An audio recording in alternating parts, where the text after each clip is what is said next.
A convicted rapist is accused of terrorizing his victim from his prison cell. Every year, every 2 years, every so often, she gets re-victimized by this defendant because he just won't give up. And now the prosecutors who put him behind bars are breaking their silence, speaking only to 9 investigates out of frustration.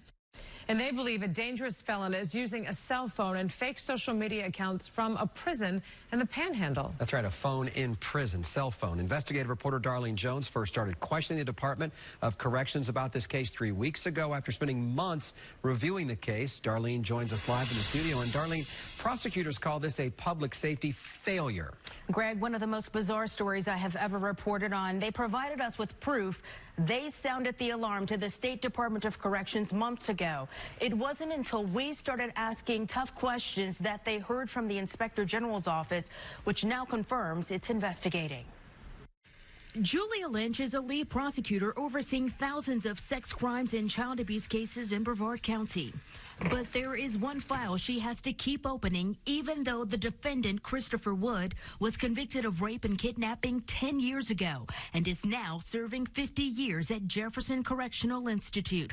Wood tying up court time with a new motion he filed this summer, claiming he has new evidence in the case. A witness who was never interviewed. We realized that this was something that was made up once again. Prosecutors believe it's part of his effort to continue terrorizing his victim, but their research uncovering an even bigger problem in state prison. I'm amazed that he's able to have a cell phone. It was a frantic call from the victim tipping them off, describing a string of disturbing Facebook messages. She and her daughters had been receiving messages from this person who called themselves Lily Smith. Facebook records show some were sent using a mobile device. It was all detailed in this letter prosecutors sent to the DOC, trying to prove private messages from that Lily Smith account were really sent by Christopher Wood. Another account under Chris Moore uses the photo of a U.S. congressman from Wisconsin who had no idea until we told him.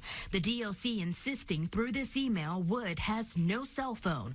Prosecutors got a different story when the DOC finally responded to its letter this month, days after 9 investigates started asking questions and 8 months after the letter was sent. I said, I want to make sure Christopher Wood, as well as other inmates, don't have a cell phone. And basically it was like, well, good luck, they do. Even recorded prison calls detailed in that letter haven't been enough. In one, his aunt questions why he's suddenly calling her collect. You lose your phone? No, they moved me to a different dorm. Phones are set up a little different down here. It's enough to force anyone to question why no one answered the call for real action from prosecutors who have dedicated hundreds of hours to one defendant who has already been convicted. You're giving these guys literally tools or weapons to commit future crimes out there. They are frustrated. The state's attorney office is further frustrated by the fact they have no jurisdiction over this alleged crime. They tell me it's on the DOC or perhaps the Jefferson County Prosecutor's Office to investigate. The bigger question, too, Greg and Martha, is how widespread this cell phone problem really is in our state prisons. We will talk with you about that coming up as well. Wow, what a story.